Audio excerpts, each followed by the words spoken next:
So I'm the ranking member on what's called the Border Management Subcommittee for Homeland Security, which is a big, long title, but what it really means is I'm the lead Republican on Homeland Security working on the border issues. So I'm always trying to find both solutions, identify what are the key problems, how do we answer those, and then to find people on both sides of the aisle to be able to solve it. When you're working on things in the Senate, you've got to get 60 people to agree on something and to say this is the way to solve it. So there's a lot of people saying, yes, there's a problem, but I'm trying to be able to work towards, okay, here's a set of solutions. What about this, and building a coalition together to be able to see what we can do to solve it. Border issues are not new, and a lot of people have focused on it the last couple of years. Yeah.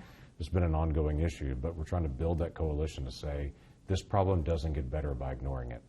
So we'll talk a little bit about what you think needs to change, yeah. But first I'd like to hear what your assessment is of the border in its current state. Yeah, the numbers are going back up again. We saw a lull for a while. It's been somewhat of a roller coaster back and forth, but to be able to put this in perspective, a lot of Oklahomans remember when President Obama brought almost 1,000 unaccompanied minors to Fort Sill and were housing them in Lawton. During that time period, we had around 1,000 people a day that were illegally crossing the border. Now we're at 4,500 to 5,000 people a day.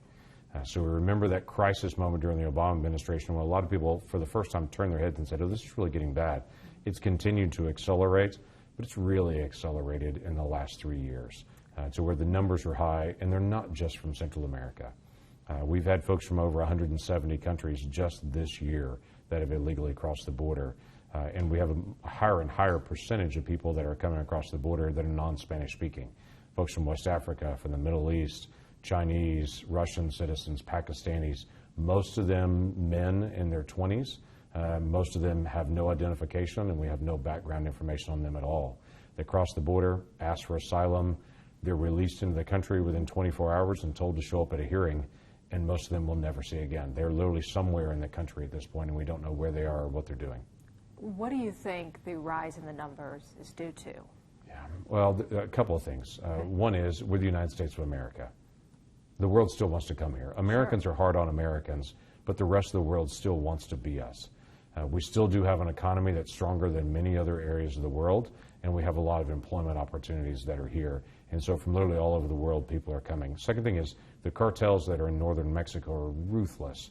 They're drug smuggling, they're human trafficking, they're pushing prostitution into our country, but they're also business people that they're literally advertising around the world. If you want to get to America and to get a job, we can facilitate your entry into the country, and they literally advertise worldwide. And people will come, pay them between $4,000 and $30,000 to the cartels to be able to then cross the border. They push them across the border, tell them what to say when they get there, say, here's what I want asylum.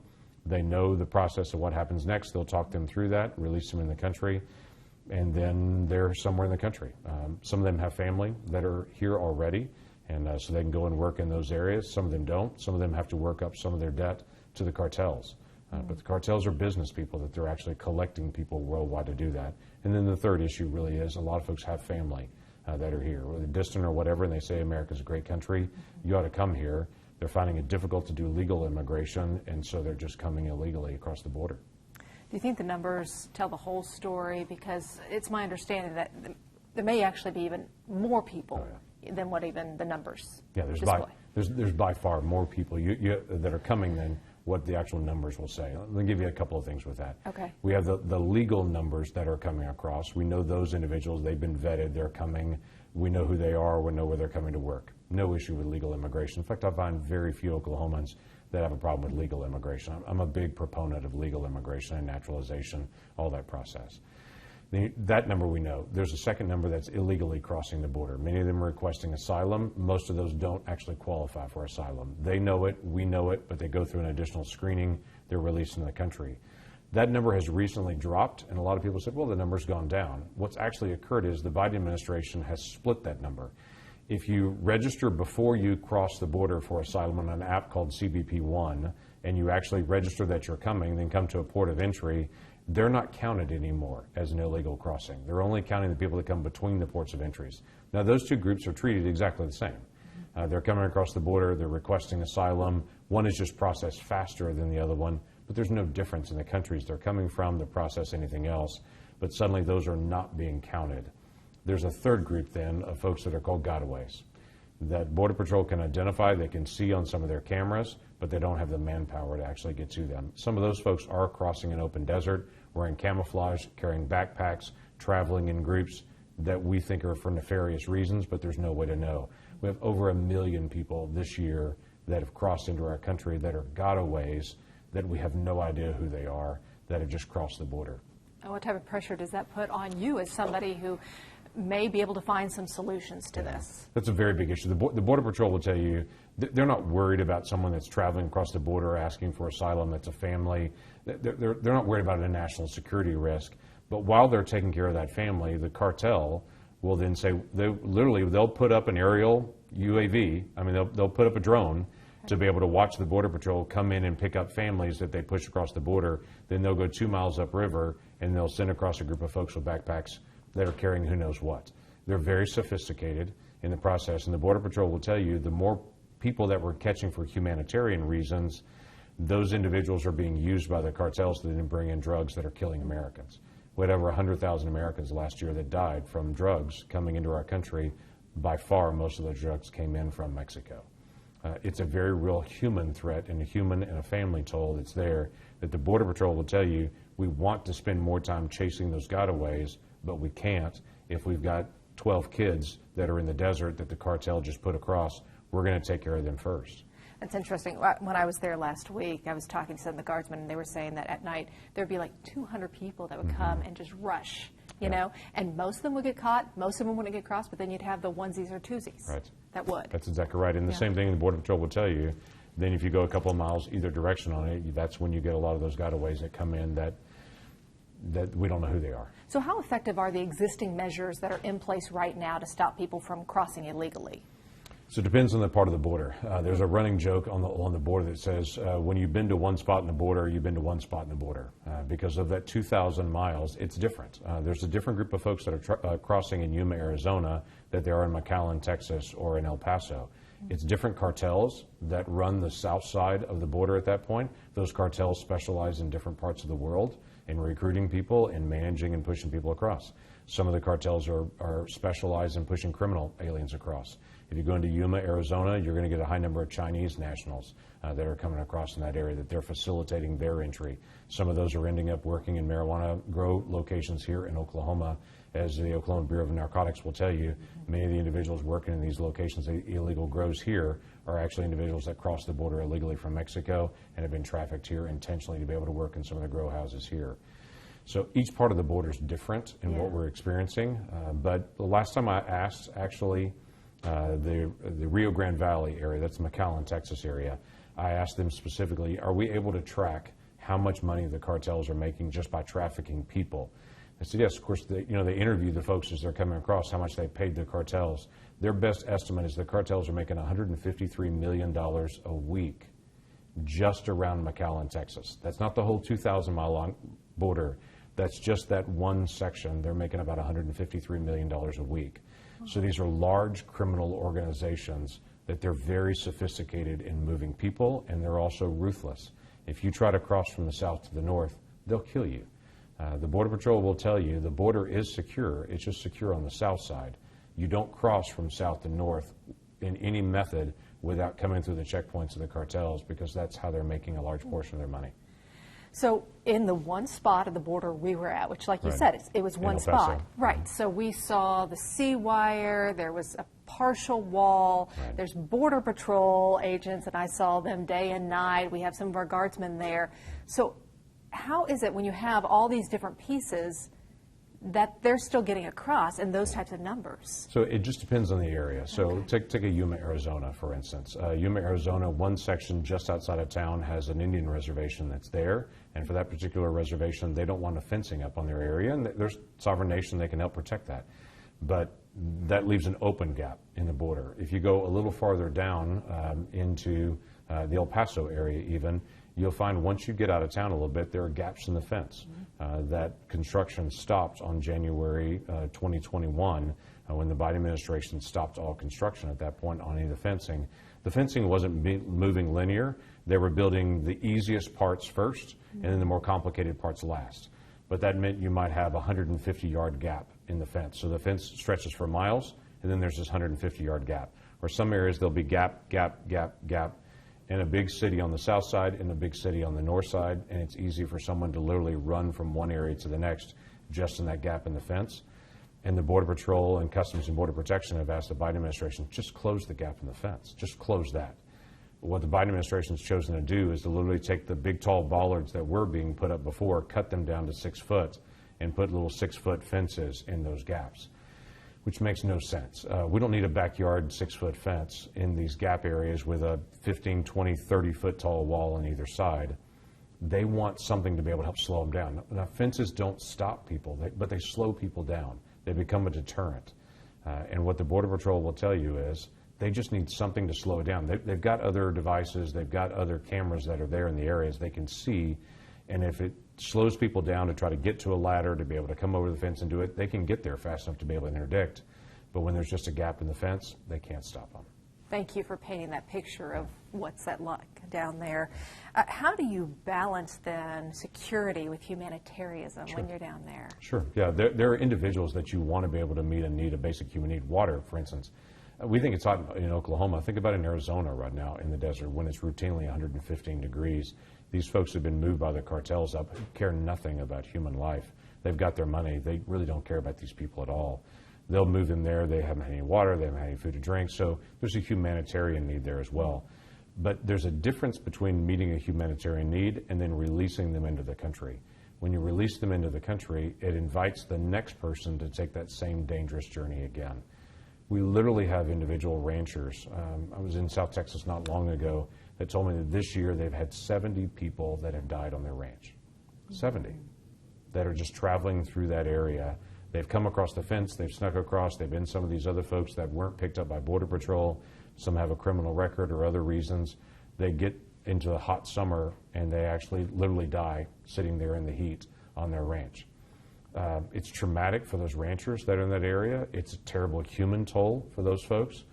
But again, the more that we incentivize people to be able to come illegally rather than legally, we're literally facilitating the death of some of these individuals. It is a humanitarian crisis because we're doing things illegally rather than legally as a country.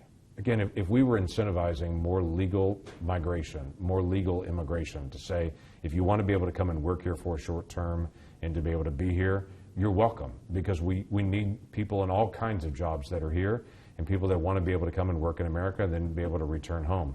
They should be welcome to do that, be vetted, go through the process, legally come. But right now, literally the Biden administration's taken some people off what's called U.S that group that does a lot of the vetting process, that's taken away from doing the legal vetting to then go into the border, facilitate faster entry there. So if you actually want to do legal migration right now, it's a very long process. But if you're doing illegal migration, it's within hours. And you can stay here once you get in. If you apply for That's asylum, correct. you don't have to leave. So the difficulty, Amanda, is when they cross the border, they are requesting asylum. They're saying, typically the term that the cartels tell them to say is, I have fear in my country. That meets a minimum threshold to say, I'm afraid. Well, then legally they have an obligation to then prove why that fear drove them here for it. Most individuals can't, because the next question is, okay, where are you wanting to go? And they'll say, well, I want to go to Chicago because I've got family that lives in Chicago. They've got a job waiting for me and everything else. That's not asylum. Asylum is truly, I am so afraid I've got to be able to flee right now to fear for my life. The vast majority of folks that are coming for economic opportunity. That's not asylum. But the problem is right now there's so many people in the process. Depending on the part of the country they go to and the federal courts that are there, it'll be between 5 years and 10 years before they get to their asylum hearing. So they're released in the country. They can go anywhere they want to in the country. They have a document that says, I'm awaiting a court hearing, and so they're quote unquote here. They can't be kicked out during that time period, but they're here for 5 to 10 years. Well, here's what really happens. They cross the border, they get that document, they text their family back home and say, it worked. I paid this cartel, I said these words, I'm in the country. They'll literally snap a picture of their document and say, come join me. And it just facilitates more people making that dangerous journey, more people coming to work for the cartels, facilitating their money more, and it just creates this incentive worldwide to be able to come. I have to imagine there are talks, and you're part of them, on what needs to change and what can be done. What can be done that you really think can actually happen? Here, our biggest challenge on immigration is the deadline. Congress is really difficult on getting hard things done if there's no deadline. We're approaching a time with a government shutdown possibly, which I hope we shouldn't have one. But everyone's talking already about the end of September, saying the budget year runs out there. There's a crunch there, and everybody knows we've got to get something done by the end of September. There's a deadline. When's the deadline to fix immigration? There is no deadline. And so this hard issue just keeps getting postponed year after year after year. I have for years brought solutions and said, here are different problems that are in immigration and how we can solve this. The number one issue is really asylum. We've got to fix the definition and how we handle asylum in the United States. Canada did this more than 2 decades ago, clarified how they handle asylum and who's eligible for asylum so that people could legally come. And Canada, by the way, has record numbers of legal immigration right now into Canada, but it's very difficult to be able to come illegally into Canada or to request an asylum request because they fixed their laws 20 years ago dealing with asylum. Germany has done the same thing in Europe, as Europe has dealt with just millions of people illegally moving across Europe. Germany's clarified how you handle asylum. Who's coming for economic reasons, who's coming for asylum, who's coming to connect with family, and what's the process going to be on that. Until we clarify asylum, we're going to continue to be the United States of America, the greatest spot to go in the entire world. And if they can't get here through a legal process, they'll use the loophole of a weak definition of asylum and to be able to come through that way. So that's the key issue that has to be resolved, and I'm trying to build a coalition right now among the House and the Senate to be able to resolve how do we solve this. It's not a mean thing. It's not trying to be harsh. Again, the Canadians and the Germans and multiple other countries have done this a long time ago. But until we actually get an agreement to be able to solve that, people are going to continue to abuse that system. Anything else you think that needs to change in terms of manpower or anything? Quite a bit. We can't do catch and release on the border. If you actually, someone crosses the border illegally, requests asylum, and then we release them into the country for the next 5 to 10 years while they await their hearing, it just invites the next person coming even faster. If we were to say to the next person that came across the border right now that had requested asylum, yes, you can request asylum. You have to stay right here at the border. We'll hold you in this area. We'll actually connect you with judges. Your hearing will be up in 25 days. You have time to be able to visit with counsel if you want to be able to do that, and you'll have your hearing. If you don't qualify for asylum, we'll turn you right back around. Everyone that's headed towards our border would suddenly stop. Why doesn't that happen, though? I mean, that sounds like that would work. That is straightforward, and it would work. And it's something the Biden administration could do right now. They're choosing not to do right now. Some people do define it and say that it's mean that you're detaining people. These are not criminals. These are people pursuing asylum. But again, Germany's done this for years, where they gather people in what they call humanitarian centers. They're like a college campus type setting. They're not confined in a prison kind of setting, but they can't just run around the country and go anywhere they want at that point. These individuals that are crossing into the country, some people say, well, these have been fully vetted when they get in the country. They've not. None of these have been vetted. The millions of people that are in our country awaiting asylum that have literally just crossed the border and said, I have fear in my country. We don't really know what country they're from. We don't know their real legal name. Many of them show up without documents or with a photocopy of a document that we don't know if it's really them even. We're talking by the millions. There are folks coming that we don't know anything about them. They're not vetted. And it's a huge national security issue. Remember for 9/11, it was a few people that were here illegally present in the country that had overstayed visas that never left that actually carried out the death of 3,000 Americans. We now have millions of people here that are not vetted. And the vast majority of them are coming to work or connect with family and are not a national security risk. But we have a dramatic increasing number of folks that are men from the Middle East, from West Africa, from Russia, from China, from multiple areas of the country and the world, the world, that we don't have any idea where they are or who they are. Last time I was at the border a couple of months ago, one of the Customs and Border Protection folks said they were going through a group of folks, and it was a group of Russians. One of the Russians they picked up did ping in the terror watch list. He was on our terror watch list. We detained him and was not allowed to come into the country to pursue asylum, but the other Russians traveling with him are in the country somewhere. Now, I don't know if terrorists travel with friendly folks all the time, but I have a real concern that we have individuals that are in the country that we don't know a background for them or what their real purpose is, other than they wanted to be in America, and they are. I have to ask, because I get asked this a lot as I cover this issue, and that is, what do you say to those who feel like this is political? This is Republicans' narrative against the Democrats. And then you have Democrats saying, hey, you know, we inherited this problem. It's not our problem. What do you say to that? It's not a new problem. President Obama struggled with this. President Trump struggled with this. President Biden is struggling with this, but it's getting worse every year. It's getting louder. Interestingly enough, I can't share the name, but I went to the border about 8 months ago, and I traveled with a Democrat senator that is I'll just say from the northern part of the United States. Okay. And when he and I went to the border and traveled and got a chance just to be able to see things, talk to Border Patrol, talk to Customs and Border Protection, talk to some of the nonprofit groups in the area, when we left, his first comment to me was, no one on my side is talking about these issues. We don't see this the same way. We think this is a political issue. And he looked at me and he said, this is not a political issue. This is a real humanitarian crisis that's happening, just with the people that are here, and a real national security vulnerability. There are some folks that, just depending on what news station you watch or what you read on Twitter or who you're following, that they think this is just a non-issue until you get there and you actually talk to the folks and say, we're the United States of America. We're not opposed to legal immigration, but illegal, unchecked, unvetted immigration is a real national security risk, and the numbers that are coming across is actually facilitating cartels actually moving drugs in numbers that our country has literally never seen moving to our country.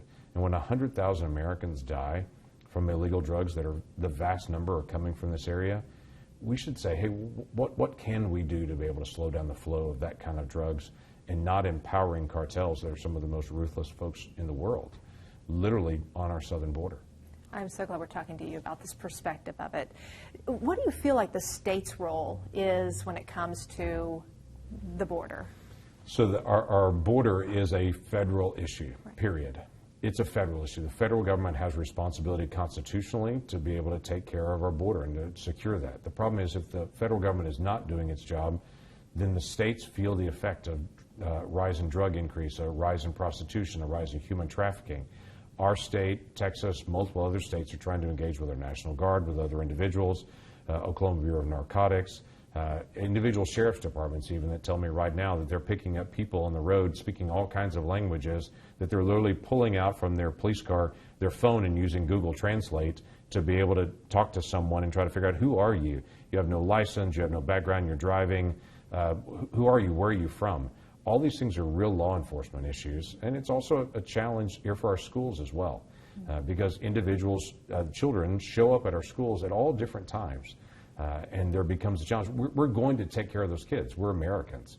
We're going to take care of those individuals because we care about and value every single child. But rural school superintendents will quietly pull me aside and say, hey, I just had 15 kids that showed up in April, right before the school testing that's done. None of them speak English, and it's going to affect our school's grade. I'm going to take care of these kids, but now my school gets a lower grade because I just got folks in here that really, we don't know any background or anything else about them. We're going to help them, but it does affect us as well of how we're viewed in the community and some of our state funding. So all those things are just practical things that it does affect a state in ways that you don't realize. And on the criminal issue, it's always interesting. I'll have people catch me and say, those folks that are illegally here are all criminals. I'm like, well, they have violated law to be able to come if they came between ports of entries, if they didn't go through all those processes. But what happens very often is when someone's not legally present here, they become a victim of crime. They become a place where crime is facilitated because people know they can commit a crime against them and they won't do anything about it. They don't feel safe to be able to turn themselves in or anything else on it because they know they're not legally present. It gets worse if we become a sanctuary state or a sanctuary city because it just facilitates more on that. But it does increase crime in the community when crime can be carried out on certain people in the community and people get away with it. Then the criminals become more emboldened, and that affects our crime rate in our state. There are real practical effects, both on families, on our schools, on drugs, on all those things. And it's not trying to say everyone who crosses the border is a criminal and drug carrier. That's not true. That's hyperbole.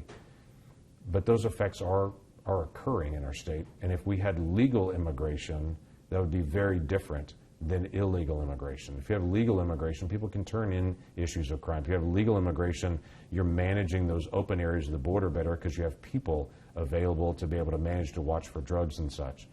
it's very different when you're facilitating more legal immigration than facilitating illegal immigration. Is there anything else that you want to add on this issue? I'm glad you're digging into it. Yeah. I really am. Well, this is good perspective, too, because, we're doing this right. Oklahoma sent 50 National Guardsmen. 50, that's in the big, small number. Right. And other states, as you know, are also sending National Guardsmen, but relatively small numbers. I think it's more so to make a point. But I could be wrong, I would say the Border Patrol, and I interact with their leadership and with different guys on the line, and the men and women that are there are federal law enforcement officials. They're frustrated. They're tired. They came to do federal law enforcement. Many of them live in that area, grew up in that area, and they see the criminal aspects around illegal immigration. It's unchecked. They've been changed from law enforcement individuals to hotel check-in staff. And it's demoralizing for them, and they're frustrated because they'll see some of the same people come through over and over again. They'll hear the same stories, and they'll know this is being facilitated by cartels on the south side of the border. They see the humanitarian cost, and it's very, very difficult for them as law enforcement to be able to process because they know the threat and feel like they can't do anything about it.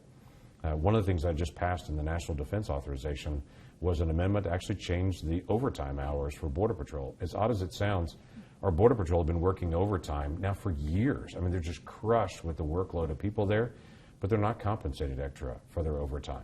That's different than other federal law enforcement that are compensated. So I just passed an amendment in the National Defense Authorization to get overtime pay to Border Patrol. We're already losing Border Patrol because they're just demoralized. So they're just leaving and going to other federal law enforcement agencies to be able to work there instead. We need to keep good people in those tasks with the experience that they have. And one of the ways is to be able to pay them what they're worth, quite frankly, and to be able to provide them the resources, both the infrastructure, the technology, the communication, and quite frankly, clarity in the law. And so they can focus on chasing bad guys and not be working on trying to be able to process people that really should be coming through the legal avenues.